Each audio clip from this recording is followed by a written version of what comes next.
देखिए एक सवाल है, यदि यक्स माइनस पाँच ऋण एक, ये एक गुणे तीन क्रम का व्यू है। अगला व्यू है एक जीरो दो जीरो दो एक दो जीरो तीन, यानी ये तीन गुणे तीन क्रम का है। यक्स चार एक, ये तीन गुणे एक क्रम का है, इसका मान जीरो है, तो एक्स का मान यहाँ पे बताना है। तो ये एक गुणे तीन का है, तीन गुणे तीन का है, तो इनका इनका गुणा कर देंगे। तो जब हम एक्स का वन में गुणा करेंगे तो एक्स होगा, ऋण पाँच का जीरो में गुणा करेंगे जीरो होगा, ऋण एक का दो में गुणा करेंगे ऋण दो होगा। पह तो पहली पंक्ति का पहला स्तंभ हो गया। अब इस पहली पंक्ति का दूसरा स्तंभ होगा। एक्स का जीरो में गुणा होगा जीरो होगा, ऋण पाँच का दो में गुणा होगा दस होगा, ऋण एक का जीरो में गुणा होगा जीरो होगा। तो अब इसमें हो गया ये वाला। अब इस पंक्ति का तीसरे में स्तंभ में होगा, तो एक्स का दो में गुणा ये हो जाएगा दो एक्स, ऋण पाँच का एक में गुणा ऋण पाँच होगा, ऋण एक का तीन में गुणा ऋण तीन होगा।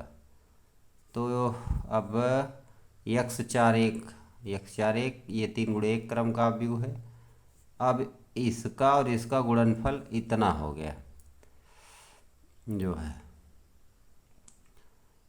तो अब हम क्या करेंगे, इसको आगे हल करेंगे तो यक्स माइनस दो है। अब ये प्रकार से माइनस दस खाली है, यहाँ दो एक्स पाँच तीन आठ हो गया। अब हम इस पंक्ति पूरी का इसमें गुणा करेंगे, तो एक्स माइनस दो है, तो एक्स में गुणा होगा, तो एक्स में एक्स का गुणा एक्स स्क्वायर, ऋण दो में गुणा करेंगे तो माइनस दो एक्स हो जाएगा। ठीक। अब ऋण दस एक्स यहाँ पे है, तो दस चौक चालीस, ये माइनस चालीस हो जाएगा। अब यहाँ दो एक्स ऋण आठ है, तो दो एक्स ऋण आठ है तो एक में गुणा तो वही होगा, दो एक्स ऋण आठ हो जाएगा। अब उधर जीरो जीरो जीरो का आप एक जीरो लिख सकते हैं। अब यहाँ दो एक्स से दो एक्स कट जाएगा, चालीस आठ अड़तालीस होता है, तो एक्स स्क्वायर ऋण अड़तालीस, forty eight equal to zero हो गया। अब एक्स स्क्वायर इक्वल टू हो जाएगा फोर्टी एट। अब इसको हम सिक्सटीन इंटू थ्री लिख सकते हैं, यानी सोलह गुणे तीन लिख सकते हैं। तो सोलह गुणे तीन, सोलह वर्गमूल होता है चार, और तीन का निकलेगा नहीं, तो एक्स का मान आ जाएगा आपका प्लस माइनस चार करड़ी में तीन।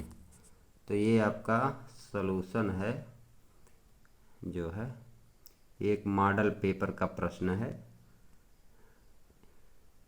अपव्यू का है।